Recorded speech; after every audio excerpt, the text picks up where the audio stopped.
شہزادہ حضور محدث کبیر حضرت علامہ مولانا مفتی ابو یوسف صاحب قبلہ ازہری۔ رضائے مصطفیٰ کانفرنس بنام جشن امام اعظم و جشن شب برات، جماعت رضائے مصطفیٰ برانچ جے پور۔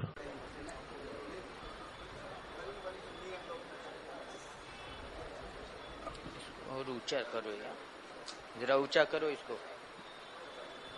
منبر نور پر جلوہ افروز علماء کرام اور معزز سامعین حضرات، السلام علیکم ورحمۃ اللہ وبرکاتہ۔ الحمد للہ وحدہ والصلاة والسلام علی من لا نبی بعدہ، اما بعد فاعوذ باللہ من الشیطان الرجیم، بسم اللہ الرحمن الرحیم۔ وَأَمَّا بِنِعْمَةِ رَبِّكَ فَحَدِّثْ، صدق اللہ العلی العظیم وصدق رسولہ الامین الکریم، ونحن علی ذلک لمن الشاہدین والشاکرین والحمد للہ رب العالمین۔ آئیے نہایت ہی ادب و احترام کے ساتھ رسول کریم صلی اللہ علیہ وسلم کی بارگاہ قدس میں درود شریف کا نذرانہ پیش کر لیں۔ اللہم صلی علی سیدنا و مولانا محمد مادر الجود والکرم وعلی آلہ و اصحابہ وبارک وسلم، صلاۃ و سلام علیک یا رسول اللہ، صلاۃ و سلام علیک یا حبیب اللہ۔ عزیزان ملت اسلامیہ، آج کا یہ عظیم الشان کانفرنس، آج کی یہ عظیم الشان کانفرنس جو ہے وہ سیدنا امام اعظم رضی اللہ تعالی عنہ کے نام سے منسوب ہے۔ مشکات نبوت سے جو علم کا سمندر پھوٹا وہ اصحاب کرام نے اپنے سینوں میں جذب کیا، لیکن انہی صحابہ میں خاص جو فضیلت ہے اور جن کے بارے میں قرآن میں یہ حکم ہے، یہ آیت ہے کہ وہ جو چاہیں کریں وہ لوگ جنتی ہیں، جن کو ہم اصحاب بدر کہتے ہیں اور بیعت رضوان میں شریک ہونے والے صحابہ کہتے ہیں۔ یہ عظیم جماعتیں اصحاب بدر میں سے 70 صحابہ کرام اور اصحاب بیعت رضوان میں سے 300 صحابہ کرام یہ کوفہ میں جلوہ افروز تھے۔ ان لوگوں نے کوفہ میں اپنی سکونت اختیار کی اور حضرت سیدنا عبداللہ ابن مسعود رضی اللہ تعالی عنہ کی جو عظیم علمی درسگاہ وہ کوفہ کی سرزمین میں تھی۔ حضرت سیدنا امام اعظم رضی اللہ تعالی عنہ نے اپنی پوری زندگی حضرت سیدنا عبداللہ ابن مسعود رضی اللہ تعالی عنہ کی درسگاہ کو اختیار کیا، پھر اسی درسگاہ کے مسند پہ آپ جلوہ افروز بھی ہوئے۔ اتنے عظیم الشان صحابہ جن کی تعداد اتنی زیادہ جب وہاں پر جلوہ افروز ہوں تو ہمارا امام ان سے اکتساب فیض اور اکتساب علم کتنا کرتا ہوگا یہ ہم اور آپ نہیں سمجھ سکتے۔ ابھی آپ نے سماعت کیا کہ حدیث کے مشائخ میں 7000 کے قریب ان کے مشائخ تھے۔ حضرت امام اعظم کی شان تمام ائمہ میں یہ نمایاں ہے کہ آپ کی واحد وہ شخصیت ہے جن سے اولیات بھی حدیث مروی ہیں، جن سے ثنائیات بھی مروی ہیں، جن سے ثلاثیات بھی مروی ہیں اور جن سے رباعیات بھی مروی ہیں، کہ رسول کریم صلی اللہ علیہ وسلم سے روایت کرنے میں ایسی بھی آپ سے حدیثیں مروی ہیں کہ صرف صحابی کا واسطہ ہے، اور ایسی بھی روایتیں ہیں کہ جس میں صحابی اور تابعی کا واسطہ ہے، اور رسول کریم صلی اللہ علیہ وسلم سے لے کر آپ کے شیخ تک 4 لوگوں کا واسطہ آتا ہے۔ یہ 4 طریقے سے آپ سے احادیث مروی ہیں، اور لوگ کہتے ہیں کہ امام اعظم صرف قیاس تھے، دماغ سے مسئلے بیان کرتے تھے، ان کو حدیثیں نہیں معلوم تھی، ان کو تو حدیثیں اتنی معلوم تھی کہ حضرت امام محمد رضی اللہ تعالی عنہ نے اور حضرت عبداللہ ابن مبارک رضی اللہ تعالی عنہ نے آپ کی مسندیں جمع کی، کئی ہزار حدیثوں پہ آپ کی مسندیں تیار کی گئی، اور اس پر بھی یہ اعتراض ہوا کرتا ہے۔ علم میں آپ کو وہ مقام کہ سارے فقہا اور علماء آپ کے اہل و عیال اور آپ کی بارگاہ میں زانو ادب طے کرتے نظر آتے ہیں۔ ایک بار ایک مسئلہ ایسا آیا کہ فقہائے کوفہ نے اس مسئلے کو سن کر اپنا سر پکڑ لیا اور کسی کو اس کا حل نظر نہیں آتا۔ مسئلہ یہ آیا کہ ایک عورت نے یہ قسم کھا لی تھی کہ میں وہ عبادت کروں گی کہ اس وقت پوری روئے زمین پر کوئی دوسرا وہ عبادت نہ کرتا ہوگا۔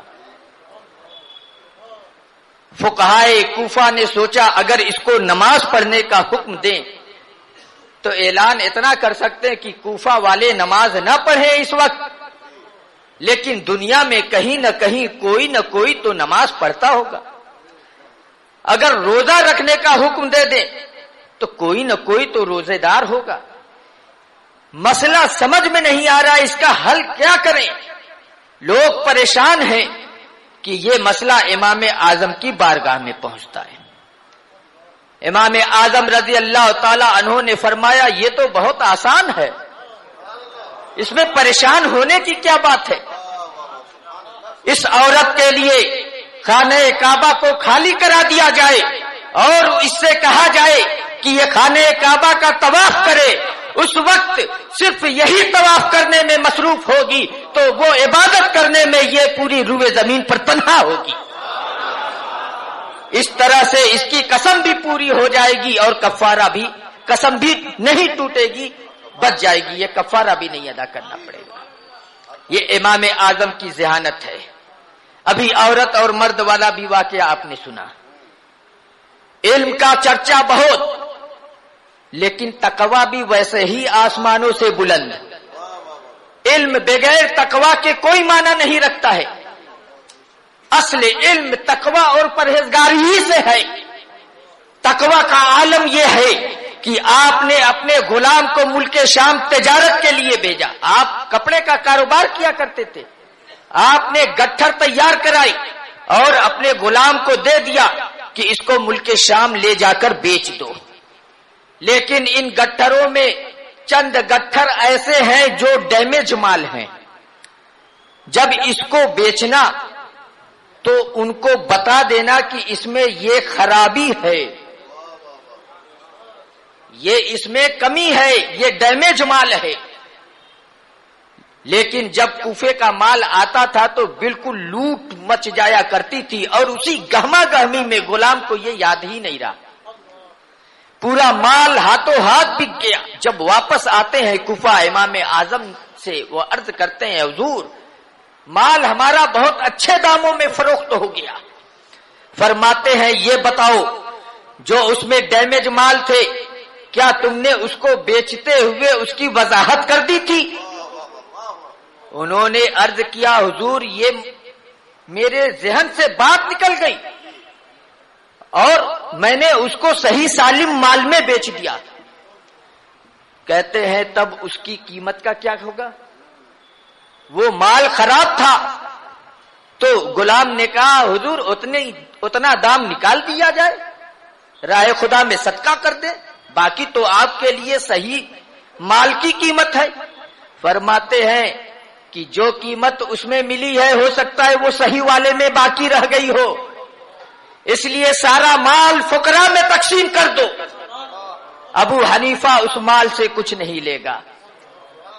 یہ ان کے تقوی و پرہیزگاری کا عالم ہے کہ اتنے مالدار ہوتے ہوئے بھی اور اس طرح سے کاروبار کر رہے ہیں کہ اگر معمولی سے معمولی کوئی بات آ جائے اور اس میں تقوی کے خلاف ہو وہ تو اس مال کو وہ صدقہ کر دیا کرتے ہیں۔ اس کو اپنے اوپر خرچ نہیں کیا کرتے بلکہ اسے فقراء پہ خرچ کر دیا کرتے ہیں. یہ عالم آپ کے تقوی و پرہیزگاری کا ہے. عزیزان ملت اسلامیہ، علم کا سوتا جو آپ نے چھوڑا ہے اور جو آپ کی بارگاہ سے یہ سوتا پھوٹا ہے وہ پوری دنیا میں پہنچتا ہے. آپ کے شاگردوں میں ایک حضرت عبداللہ ابن مبارک، وہ ملک شام جاتے ہیں. حضرت امام عبد الرحمن اوزاعی رضی اللہ تعالی عنہ جو امام المحدثین اور عظیم فقیہ تھے ملک شام کے، وہاں پہنچتے ہیں. جب ان کی بارگاہ میں پہنچتے ہیں، علم حدیث کا درس لیتے ہیں، انہوں نے ایک نیا چہرہ دیکھا. انہوں نے پوچھا تمہارا نام کیا ہے؟ عرض کرتے ہیں عبداللہ ابن مبارک. پوچھتے ہیں کہاں سے آئے ہو؟ تو عرض کرتے ہیں کوفہ سے آیا ہوں. حضرت امام اوزاعی فرماتے ہیں کیا وہی کوفہ جہاں ابو حنیفہ نام کا قیاس رہتا ہے، جو قرآن اور حدیث کو چھوڑ کر اپنے عقل سے مسئلے اور مسائل بیان کرتا ہے؟ کہتے ہیں ہاں وہی کوفہ، اسی کوفے سے آیا ہوں. فرماتے ہیں سنو، مجھے تمہارے اندر علم کا بڑا شوق نظر آتا ہے، اس لیے میں یہ نصیحت کرتا ہوں کہ جب تم کوفہ واپس جاؤ تو ابو حنیفہ کے پاس کبھی مت جانا. حضرت عبداللہ ابن مبارک نے سوچا یہ میرے شیخ کے بارے میں ایسی باتیں. آپ اپنے قیام گاہ پر واپس آتے ہیں. جو فقہی سیمینار امام اعظم روز کیا کرتے تھے، اس سیمینار کو لکھنے کی ذمہ داری حضرت عبداللہ ابن مبارک کی تھی. وہ دفتر بھی آپ ساتھ لے کے چلا کرتے تھے. اس دفتر میں سے 5 مسئلوں کو آپ نے نکالا اور دوسرے دن جب آپ کی درسگاہ میں پہنچتے ہیں، درس کے بعد کہتے ہیں حضور چند مسئلے ہیں، اس کا جواب چاہیے. فرماتے ہیں بولو. پہلا سوال پیش کیا، فرمایا مجھے اس کا حکم نہیں معلوم. دوسرا سوال پیش کیا، مسئلے سے لا علمی. تیسرا، چوتھا، پانچواں سب لا عالم، مجھے اس کا علم نہیں. حضرت عبداللہ ابن مبارک نے کہا کہ اگر پہلے سوال کا یہ جواب دیا جائے تو کیسا رہے گا؟ فرماتے ہیں یہ تو بالکل صحیح جواب ہے. پھر فرماتے ہیں لیکن حضور اس پر یہ اعتراض پڑتا ہے. کیا اعتراض تو بالکل صحیح ہے، پھر اس کا حل کیسے نکلے گا؟ فرماتے اس اعتراض کا یہ جواب ہے کہ تمہاری بات بالکل صحیح، مسئلہ یہی درست ہے. پھر دوسرے کا بیان کیا ایسے ہی، تیسرے کا، چوتھے کا، پانچویں کا. پھر دوسرے دن پھر 5 مسئلہ لے گئے، پھر یہی عالم. تیسرے دن پھر 5 مسئلہ، پھر یہی عالم. یا اللہ، یہ روزانہ کہاں سے لاتے ہیں اور پھر جواب بھی عنایت کرتے ہیں. رہا نہیں گیا، پوچھتے ہیں عبداللہ ابن مبارک یہ روزانہ تم سوالات لے کر کے آتے ہو اور پھر اس کے جوابات بھی مجھے بتاتے ہو، یہ آخر لاتے کہاں سے ہو؟ عرض کرتے حضور کیا بتاؤں، یہ اسی بارگاہ سے لا رہا ہوں جہاں جانے سے آپ منع کر رہے ہیں. کہ یہ ابو حنیفہ کا علم ہے؟ کیا یہ ابو حنیفہ کا علم ہے؟ آپ نے فرمایا ہاں. تو اب پیارا جواب سنیے. فرماتے ہیں کہ ابو حنیفہ کے علم کے جو چند مسئلے تم نے مجھے دکھائے ہیں، اس سے معلوم ہوتا ہے کہ ابو حنیفہ علم کا سمندر ہے. اب میں وصیت کرتا ہوں تمہیں کہ جب تم کوفہ جاؤ تو ان کی بارگاہ کبھی مت چھوڑنا. وہ امام اعظم ہیں کہ بڑے بڑے محدثین آپ کی بارگاہ میں جانے کی تلقین کریں اور جن کو موقع میسر آئے سب وہاں پر حاضری دیں.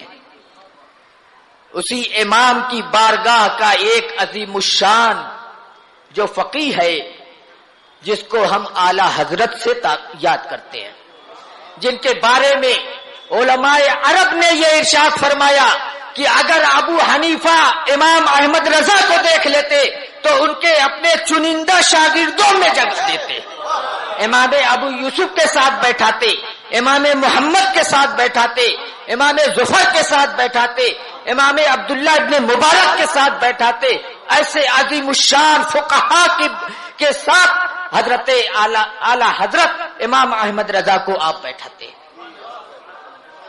وہ علم کا فیضان، امام اعلی حضرت کا یہ عظیم احسان کہ ہم سنیوں کے ایمان کی حفاظت آپ نے کی. اور یہ صرف اسی وقت نہیں کی بلکہ اب بھی کی. پہلے ہم دیکھا کرتے تھے کہ لوگ غوث اعظم سے دور کرتے تھے، خواجہ غریب نواز سے دور کرتے تھے، لیکن اب حال یہ ہے کہ لوگ اعلی حضرت سے دور کرتے ہیں، کہتے ہیں اعلی حضرت کو ماننا ہی ایمان ہے، اگر ان کو نہیں مانیں گے تو سنی نہیں رہیں گے. سنی رہیں گے لیکن کب گڈھے میں گریں گے یہ نہیں معلوم. وہ جانتے ہیں کہ اگر امام احمد رضا کی محبت ان کے دل سے نکال دی جائے تو خواجہ غریب نواز کی محبت بھی رخصت ہو جائے گی، حضرت غوث اعظم کی محبت بھی رخصت ہو جائے گی. اس طریقے سے اس کو بہکانا بہت آسان ہو جائے گا. عزیزان ملت اسلامیہ، اب تو یہ اپنے لوگ بھی کہتے ہیں اتحاد میں لوگ اعلی حضرت کی مخالفت کرتے ہیں. اعلی حضرت کو چھوڑ کے سب سے اتحاد کرو. پہلے تو یہ تھا کہ وہابی دیوبندی یہ چلایا کرتے تھے کہ اتحاد ہونا چاہیے، ہم کمزور ہو رہے ہیں، ہمارے نوجوانوں کو جیل میں ڈالا جا رہا ہے، ہمیں ہر طرح سے دبایا جا رہا ہے.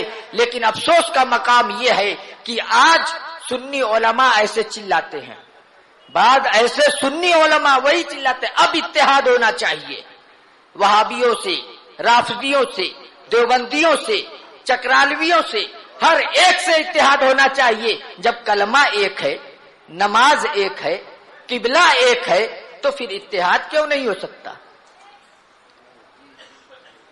میں بیان کر دینا چاہتا ہوں، زیادہ نہیں تفصیل، بس ایک واقعہ. امام حسین کو جانتے ہیں نا؟ جو نہیں جانتا شاید سنی بھی ہو کہ نہ ہو.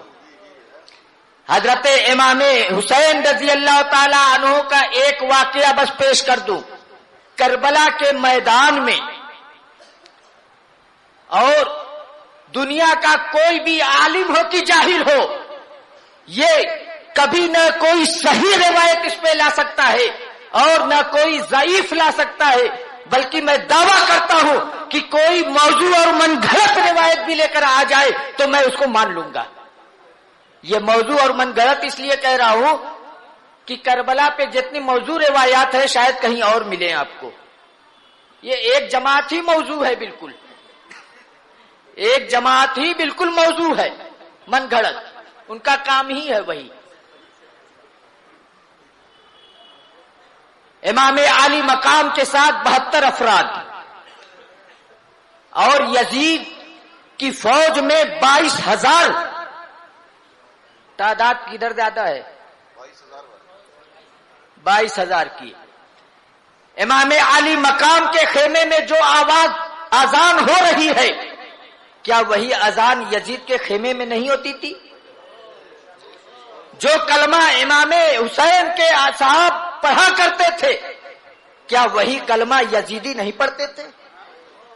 جس قبلے کی طرف رک کر کے امام حسین کے خیمے میں نماز ہوتی تھی، کیا یزیدیوں کے خیمے میں دوسرے قبلے کی طرف ہو رہی تھی؟ اسی قبلے کی طرف ہو رہی تھی. جتنے وقت کی جتنی تعداد میں رکعت امام حسین کے خیمے میں نمازیں ہوتی تھی، اتنے ہی وقت اتنی ہی رکعت وہ بھی پڑھا کرتے تھے. لیکن کوئی ایک ایسا ساتھی بھی امام حسین کا لے کر آ جاؤ جس نے یہ دعویٰ کیا ہو یا یہ عرض کیا ہو کہ حضور ہم 72 لوگ ہیں اور وہ 22,000 ہے، جب کلمہ ایک ہے، نماز ایک ہے، قبلہ ایک ہے، تو پھر اتحاد بھی ہونا چاہیے. پھر ہمارا ان سے اختلاف کیسا ہے؟ ایک من گھڑت روایت بھی اس پہ کوئی نہیں لا سکتا. تو پھر آج امام حسین کا نعرہ لگانے والے اتحاد کی کیسے بات کر رہے ہیں؟ کیا اپنے آقاؤں کے کارنامے کو وہ بھول بیٹھے؟ یہ یاد رکھیے، یزید کو ان 72 لوگوں سے کوئی مطلب نہیں تھا. صرف ایک امام حسین سے مطلب تھا.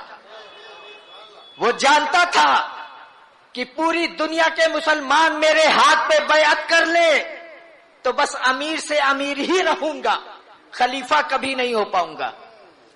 لیکن تنہا اگر امام حسین بیعت کر لیں اور کوئی بھی بیعت نہ کرے تو میں امیر نہیں خلیفۃ المسلمین ہو جاؤں گا.